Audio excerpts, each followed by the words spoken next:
Michael Hastings had it all. At 36 years old, he owned 3 penthouses in New York City, a private jet that waited for him around the clock at Teterboro Airport, and a real estate empire valued at $4.6 billion. His name was on buildings.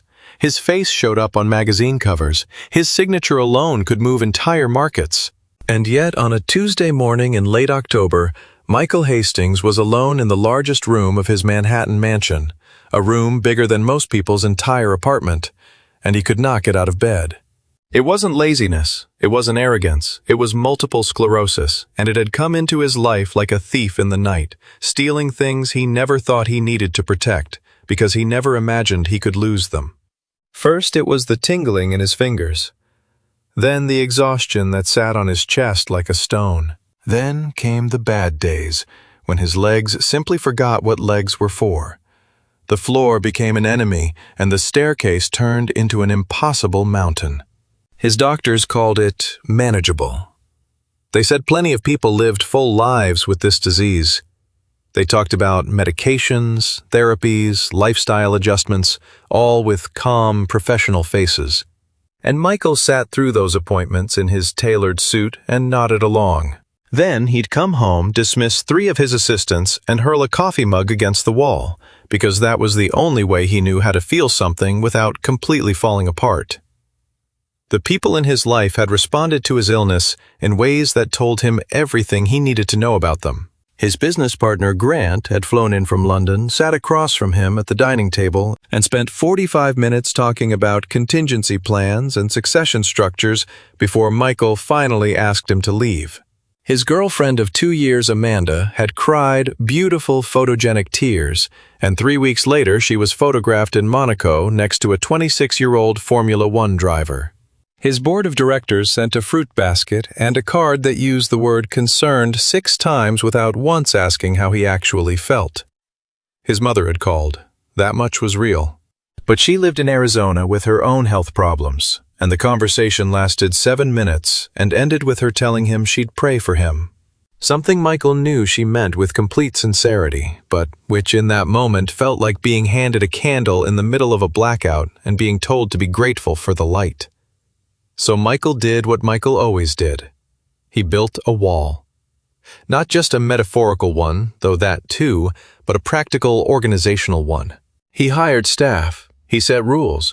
No personal questions, no unsolicited opinions, no pitying looks, no soft voices.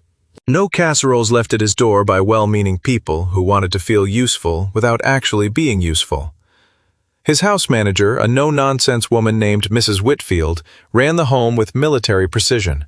There were 3 housekeepers, a chef, a groundskeeper, and 2 nurses who rotated mornings to help him through the hard days, and who had been given strict instructions to speak with him only about medical matters.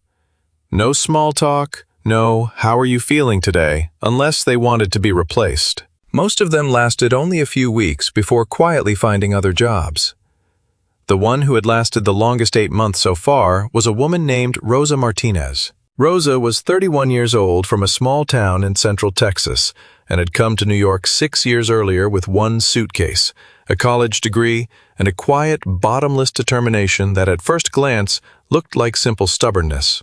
Rosa cleaned the east wing of the mansion every morning from 7 until noon. She never asked personal questions, never offered opinions, and moved through the rooms like water, quiet and purposeful, keeping so strictly to her place that Michael had almost forgotten she existed, which, to him, was the highest compliment he could pay a member of his staff. What Michael didn't know, what he had never bothered to ask, was that Rosa had a daughter. Her name was Lily. Lily Martinez was 3 years old with big, dark, round eyes, 2 uneven pigtails, and a laugh that sounded like little bells tumbling down a staircase. She was the reason Rosa got up every morning for the last 3 years. She was the reason Rosa rode the bus in the rain, the reason Rosa had eaten peanut butter sandwiches every single day for 4 months to save money, the reason Rosa had learned to carry 10 times more than her arms looked capable of holding. Lily's father had left before she was born. He wasn't a bad man, Rosa told herself on the hard nights, careful not to plant bitterness in a place her daughter might someday live in, too. He was just a man who wasn't ready, and readiness wasn't something you could demand from a person. So Rosa had made herself strong enough for 2, maybe strong enough for 10. Lily's daycare was 40 minutes away by bus. It cost Rosa more than she liked to admit. Most mornings, the drop-off went fine. But that particular Tuesday, a cold, damp Tuesday that smelled like dead leaves and the winter still to come, the daycare had called at 6:45 in the morning. A pipe had burst. Flooded, closed until further notice. Rosa stood in the small staff room next to the mansion's kitchen, phone in hand, running the calculation that poor mothers are always running. Who could watch Lily? Her neighbor, Mrs. Park, was already at work. Her friend Daniela was out in Queens with her sick mother. The backup daycare had no openings. The emergency childcare app she'd downloaded 6 months earlier and never used charged $92 a day, and she had $47 in her account until Friday. She stood there for 3 full minutes. 3 minutes she didn't have, and then made a decision she knew broke every rule. A decision that made her hands tremble a little as she buttoned Lily's coat. A decision she'd have to apologize for and might get fired over. She'd rehearsed the apology on the bus ride in, whispering the words while Lily slept on her shoulder, warm and small, smelling like the store-brand baby shampoo Rosa bought in bulk because it was cheaper that way. She would keep Lily in the staff room, she'd explained to Mrs. Whitfield. She'd make sure Lily stayed invisible, quiet, contained. She'd do her work perfectly, as always, and at the end of the day, she'd take her daughter home and figure out the rest. That was the plan. Lily, at 3 years old, had absolutely no interest in the plan. The mansion was the biggest place Lily had ever seen. It had hallways that seemed to go on forever, and ceilings so high they made her feel like she was outside.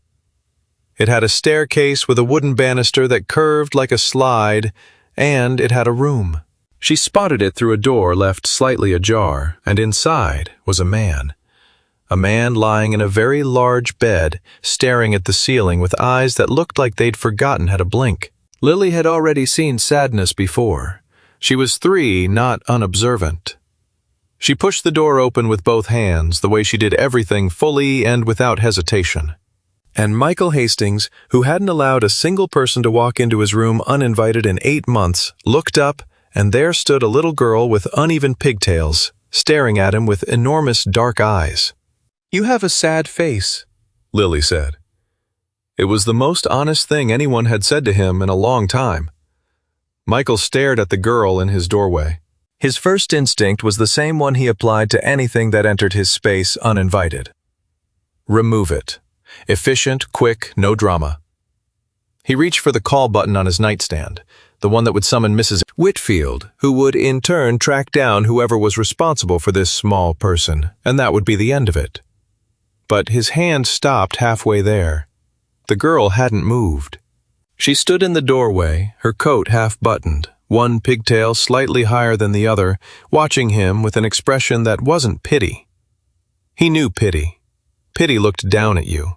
Pity softened its edges, rounded its voice, tilted its head to one side like a painting of compassion.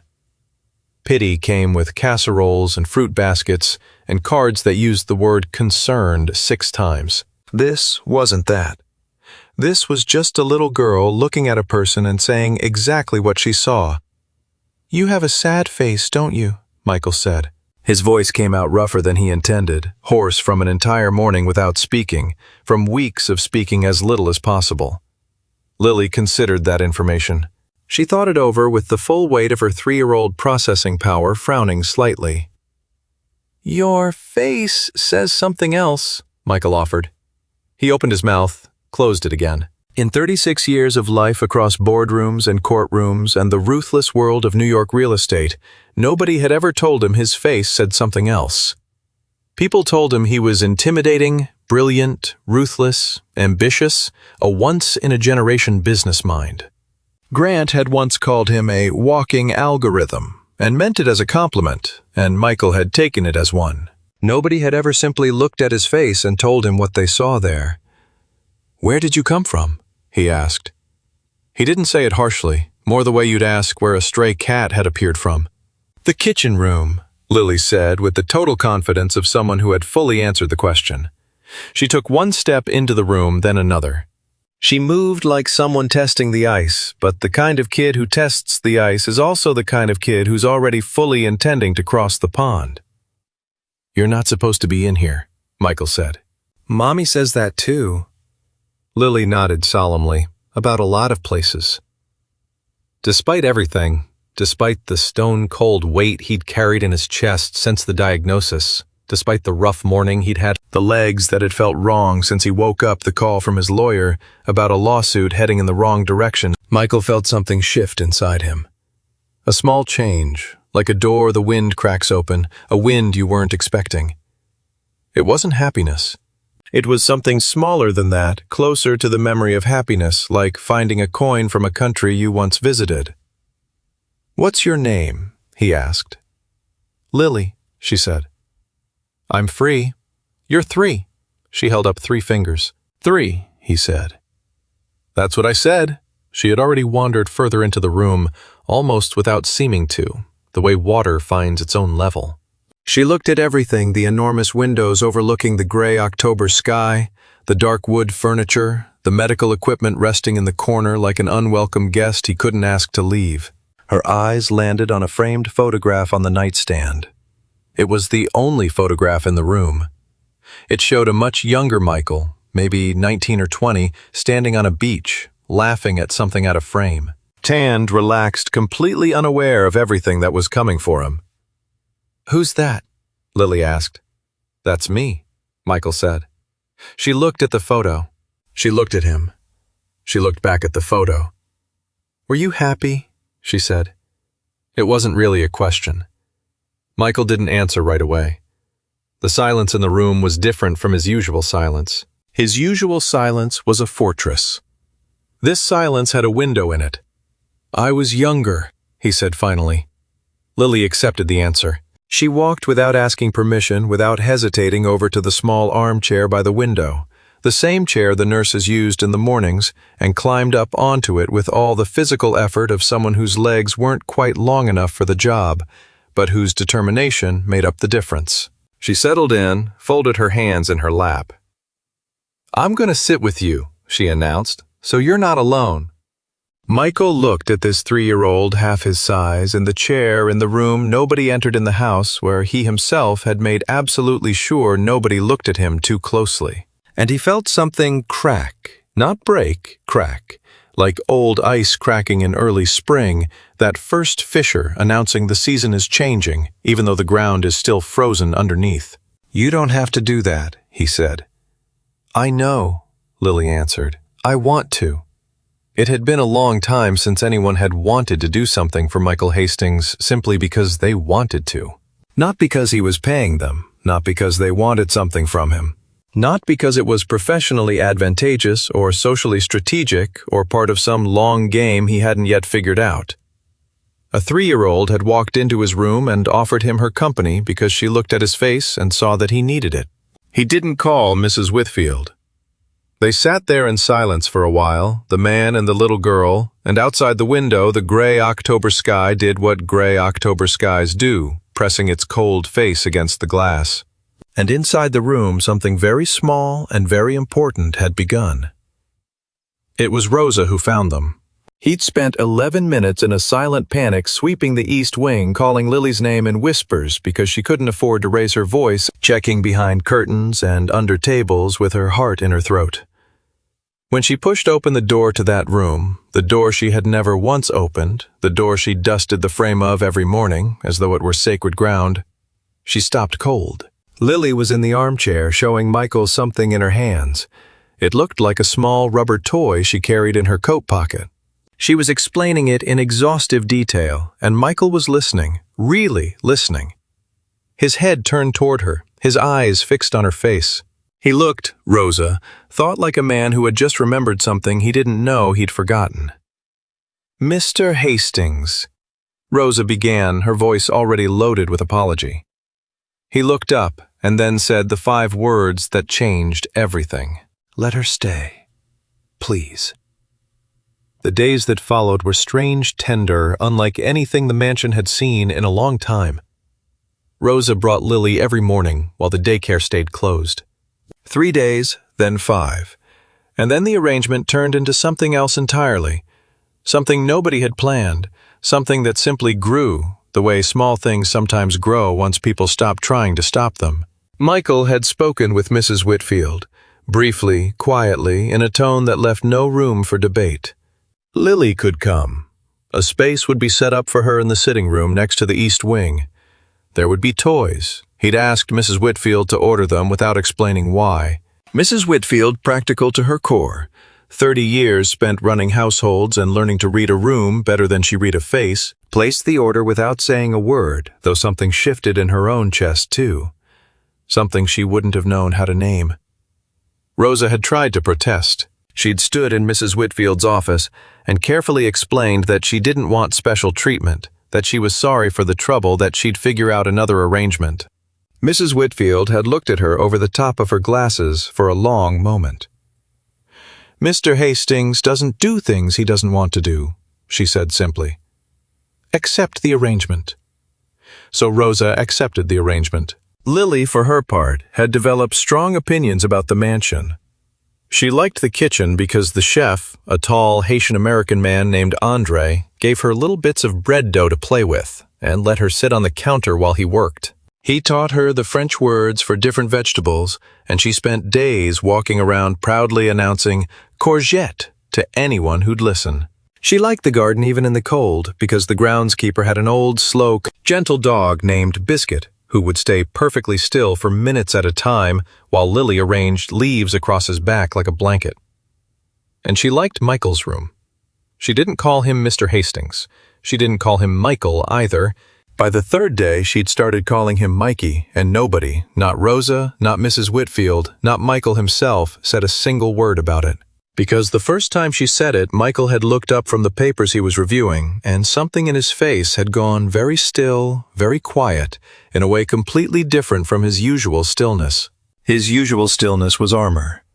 This was the face of a man who'd just been handed something and still wasn't sure he had permission to hold on to it. He let her call him Mikey. Lily brought him things. This became, without anyone organizing it, a kind of ritual. She'd arrive in the morning, say hello to Rosa, help Andre practice saying courgette, and then, around 9:30, she'd knock on Michael's door. She'd learn to knock with her little fist 3 times, solemn as a judge, and walk in with something in her hands. The first day, it was a purple crayon drawing on white paper, fairly abstract. "It's a flower," she told him seriously, "for your table." He set it on his nightstand. It was still there 3 weeks later. The second day, it was a story she told from memory, about a frog who wanted to fly. She told it standing on the armchair, using her hands for emphasis, her face running through every emotion the frog supposedly felt. Michael watched her the way you watch something you'd forgotten existed, like rain maybe, or the sound of a neighbor playing music through the wall. The third day she walked in, and he was having a rough morning. Rough the way his mornings sometimes were now. His body simply less cooperative than usual. Stubborn legs, a headache, camped out behind his eyes like a stone. He was sitting up in bed with his jaw tight and his eyes hard, doing the thing he did when things got difficult, staring at everything as if daring it to come closer. Lily walked in, assessed the situation with all the thoroughness of her 3 years, and climbed up onto the bed beside him, small and determined, all elbows settling with her back against the headboard, her legs sticking straight out, not even reaching halfway across the mattress. This time, she didn't say anything about his face. She just grabbed the remote off the nightstand, kneading both hands, and pointed it at the wall-mounted television with great seriousness. "Let's watch the fish show," Michael said. He had a nature documentary streaming service. On the third day, Lily had discovered a documentary about coral reefs and decided it was the best thing in the entire world. She watched it with the deep absorption of a scientist. She had questions about everything. Why was that fish orange? Where was it going? Why did the octopus do that? Did the octopus have a family? Michael, who held 3 university degrees and had read more books than most people realize exist, found himself genuinely uncertain about the family life of octopuses.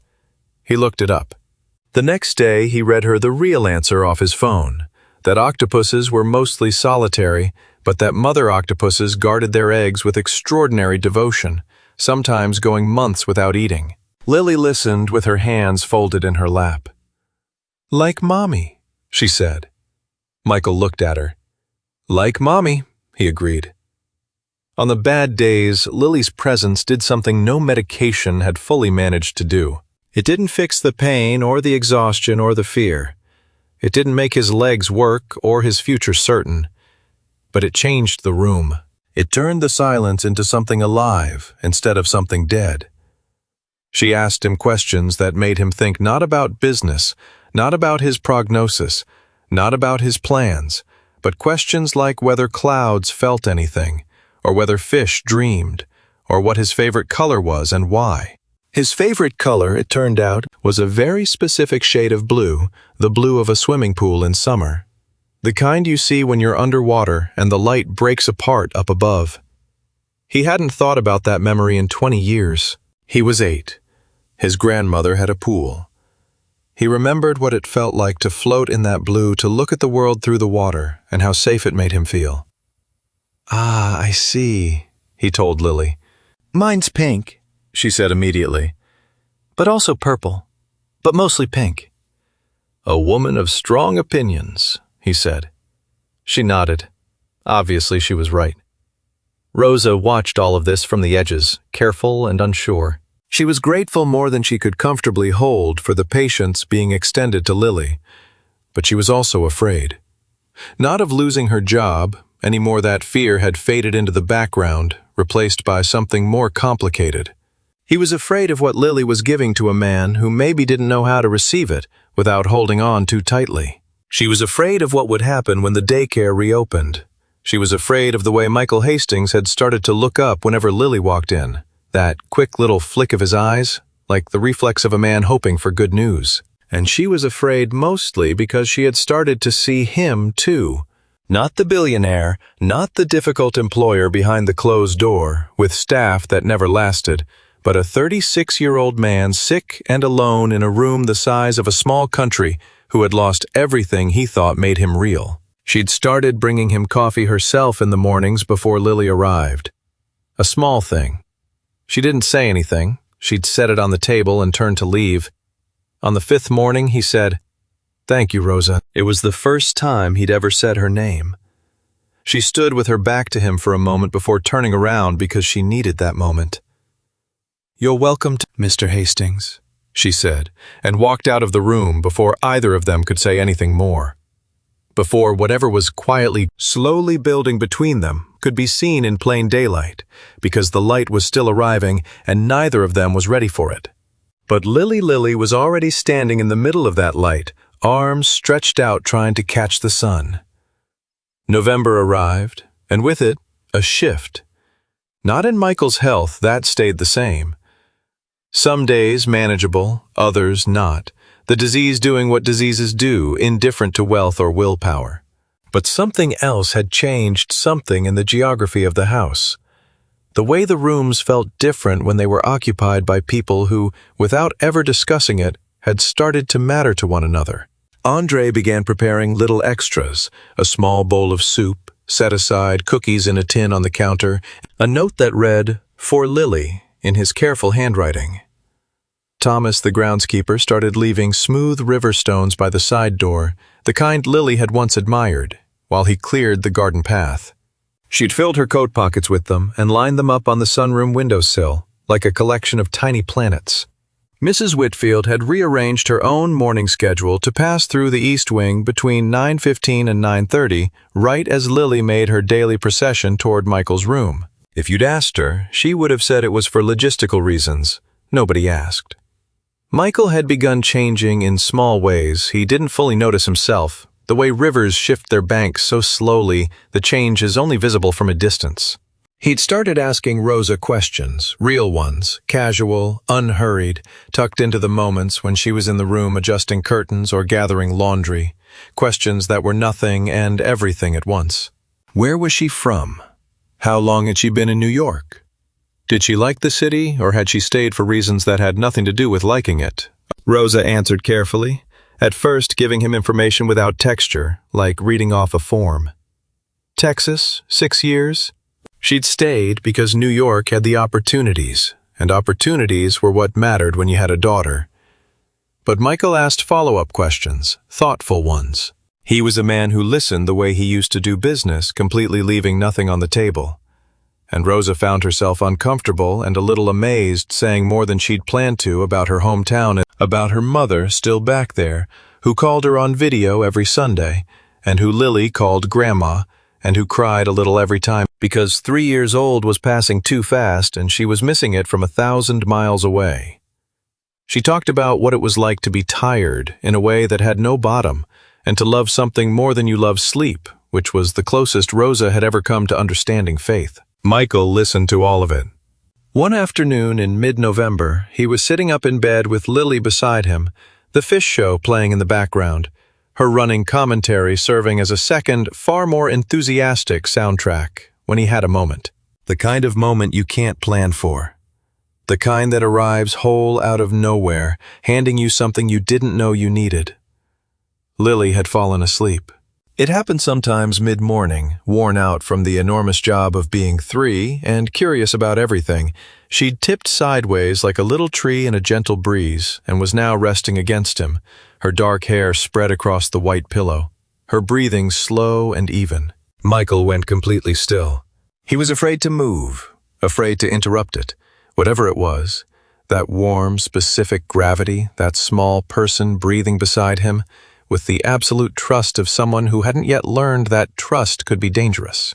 It had been a long time since anyone had trusted him. People had feared him, admired him, resented him, wanted him for specific transactional reasons. But trust, the simple, total trust of someone with nothing to gain and nothing to protect, that he had forgotten. It felt like the blue of his grandmother's pool. His eyes drifted to the drawing on the nightstand, the purple flower a little crooked, its petals doing their best. He had looked at it more times than he would ever admit. Rosa came to check on Lily around noon. She appeared in the doorway and stopped when she saw her daughter asleep against Michael Hastings' side, and Michael Hastings sitting very still, looking at Lily with an expression Rosa had to look away from because it was too full of something too unguarded. A man that private shouldn't be seen when his walls come down. And seeing him like that pulled at something in Rosa's chest. Something that had no business pulling at all. "I'm so sorry," she said quietly, stepping forward. "I'll take her." "It's fine," Michael said. His voice was low, careful with its volume. "Let her sleep." Rosa stopped. They looked at each other over the sleeping child between them, and the room went very quiet, the November light falling through the tall windows in long, pale stripes. And something passed between them that didn't have a name yet, but that both of them could feel starting to become something, whether they wanted it to or not. "How is he today?" Rosa asked. She meant it. The way she said it was different from the nurses with their clinical checklist. She said it the way you ask when, against your own better judgment, you've started to care about the answer. Michael looked at Lily, then at Rosa. "Better," he said. "On the days she's here." A pause. "On the days you're here." Rosa's hands went very still at her sides. "Mr. Hastings?" "Michael," he said quietly. It wasn't a demand, just an offer. The first syllable of something. Rosa looked at her sleeping daughter. She looked at this sick, lonely, complicated 36-year-old man, a man life had handed every possible advantage and who had still ended up alone in a room too big for one person. And she thought about rivers, about how they shift their banks slowly without asking permission. "Michael," Rosa said. The word sounded different in her mouth than Mr. Hastings had, heavier, warmer. He exhaled quietly, as though he'd been holding something in. Lily slept on. The November light shifted tone. Somewhere on the ground floor, Andre was cooking something that smelled like warm bread and garlic. And Thomas was talking to Biscuit out in the garden, in that low, patient voice of a man who understood that the best conversations don't need a reply. For the first time in a long time, the house felt like a house with people in it. Not staff, not employees, not carefully managed professionals fulfilling contractual obligations. People. The change had happened quietly, the way real change happens, not with drama or big declarations, but with a 3-year-old falling asleep and a man choosing not to wake her. That afternoon, Michael did something he hadn't done in 8 months. He asked Mrs. Whitfield to bring him his phone, not to take a call, but to make one. He called his mother in Arizona. It lasted 43 minutes. He asked about her garden. She asked about the house. He told her, carefully reaching for unfamiliar words, that there was a woman on his staff, that the woman had a daughter, that the daughter was 3 years old, that she had walked into his room uninvited one Tuesday morning and told him he had a sad face, and that he was starting to think she was the most perceptive person he'd ever met. His mother went quiet for a moment. "Are you eating?" she asked. He almost laughed. He actually laughed, a short, surprised sound that moved through his body like a muscle remembering how it worked. "Yes, Mom," he said. "I'm eating."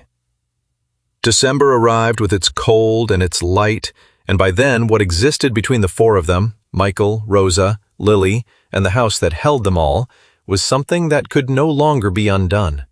Lily's daycare had been open for weeks by then. Nobody talked about it. Rosa kept bringing her anyway, and nobody talked about that either. It had simply become the shape the days took. One Thursday morning, 10 days before Christmas, Lily arrived wearing a paper crown on her head. She'd made it at the kitchen table with Andre's help using gold paper and her own very decisive sense of design, and went straight to Michael's room. She knocked 3 times and pushed the door open. He was sitting in the chair by the window. The wheelchair he used on the harder days was folded against the wall. Today wasn't a hard day. Today he was in the chair by the window in real clothes, not the worn pajamas and robe that had become his uniform. Real clothes, a dark blue sweater Rosa had washed and folded quietly, returning it to his shelf. He was reading. He looked up when Lily walked in, and his face did that thing, that quick little movement Rosa had noticed weeks earlier, and could no longer stop noticing, like a window opening. "Today I'm a queen," Lily announced solemnly. "I see," he said. "Queen of what?" She thought about it. "Everything," she decided. He smiled. A full, real smile, the kind that took over his entire face. The kind Rosa had only seen in fragments until now. Edges, rough drafts. This was the finished piece. This was the man from the photograph on the beach, 20 years younger, unguarded, alive, laughing at something wonderful just out of frame. Rosa, watching from the doorway, pressed her hand against her chest for a moment. Just a moment. 3 days before Christmas, Michael asked Rosa to sit down. She was in his room adjusting a curtain, or had been before she realized the curtain was fine and simply stayed nearby because she wasn't ready to leave. He was at his desk, which he'd moved closer to the window so he could see the garden, because he'd discovered that watching Thomas and Lily conduct their daily inspection of the river stones was something he didn't want to miss. "Rosa?" he said in the way he now said almost everything to her, direct and without detours, because pretending they were only employer and employee was a fiction neither of them could sustain anymore. "Sit down, please." There were papers on his desk. She recognized the format, if not the details, legal documents with multiple signature lines. "I want to talk to you about a few things," he said, "and I need you to let me finish before you argue." Rosa, who had opinions, folded her hands and waited. He had set up an education fund for Lily. He told her the amount and watched her face go pale, then red, then still. He talked over her attempt to respond. He had also made changes to Rosa's employment contract, a word that he admitted no longer fit right. But the legal structure required a framework, and within that framework, he'd included a salary correction that made Rosa's pay look like it came from an entirely different currency, along with full benefits and something else. Something that had taken him 3 weeks to arrange properly to make sure it came out right. He'd spoken with a colleague, a developer in Queens, about a building for a daycare center. The space had sat empty for 2 years. The colleague had been happy to sell it. Renovations would take 4 months, maybe 5. There was a woman, a former early childhood educator named Dr. Serena Osei, who had spent 2 years trying to open a nonprofit childcare center without the capital to do it. Michael had found her through 3 degrees of connections and 1 intensely focused week of phone calls. Dr. Ose, when he'd reached her, had cried on the phone something Michael hadn't expected, and that had undone him completely, though he hadn't let it show in his voice. The center would serve 60 families on a sliding scale with full staff and a name. If Dr. Ose agreed, it wouldn't be his. He didn't want his name on it. He wanted it to mean something. Lily, he said, would have a permanent spot for as long as she wanted it. Rosa hadn't managed to stay quiet through any of it. She'd interrupted him 4 times, and all 4 times he'd talked right over her. Now she sat with her hands pressed against her knees, her eyes full of something she wasn't going to let fall. Not in that room, not in that moment. "Why?" she asked. Her voice was completely steady. She was a woman who had learned to hold steady when it counted. "Why are you doing all of this?" Michael looked at his desk, at the papers, at the purple flower drawing that had migrated from the nightstand to his desk, where it watched him while he worked. "Because your daughter walked into my room," he said, "when nobody else would. Because she sat with me. Because she told me I had a sad face, and she was right, and nobody had been right about me in a very long time." He paused. "And why did you bring her every day? You brought her, and you brought me coffee, and you thanked me when it should have been me thanking you. And you stayed in this house when everyone else left." "I don't think you know what that meant. I'm not sure I knew it myself until recently." Rosa said nothing. "I'm not doing this out of pity," he said. "I want that to be clear. Assurance. I'm doing it because—" He stopped. He looked at her. "Because it turns out I have more to give than I thought I did, and I'd locked it away in a room." And a 3-year-old kicked the door down. Rosa made a sound, not quite a laugh, not quite a sob, something that came from a place with no name. "She does that," she said. He nodded. "Yes, she does." On Christmas Eve, the whole house felt different. Andre had been cooking for days, filling the kitchen with warmth, with smells, with music, in French and Haitian Creole drifting through the hallways like a kind ghost. Thomas had brought Biscuit inside, technically against the rules, and nobody mentioned the rules. Mrs. Whitfield had appeared in the kitchen around 7 that evening, dressed in something other than her work clothes, for the first time Rosa had ever seen, and had accepted a glass of wine from Andre without ceremony, standing by the counter, talking about her sister back home with a warmth Rosa hadn't known Mrs. Whitfield possessed. Lily wore her red Christmas pajamas with little white snowflakes and her paper crown, mended twice already, starting to look distinguished, the way things do once they've been loved.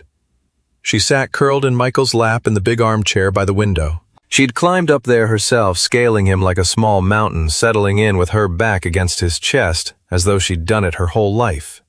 Michael sat very still. One hand on the armrest, the other resting gently on Lily's shoulder.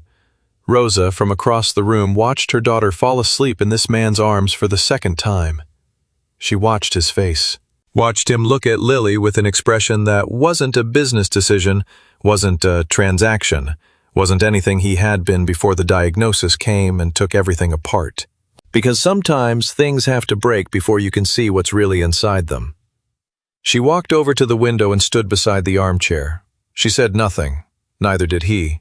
Outside New York City did what New York does at Christmas, relentless, bright and cold, all sharp edges and dazzling light, the city that never slows down enough to sit still. But in this room, in this house, everything had gotten slower.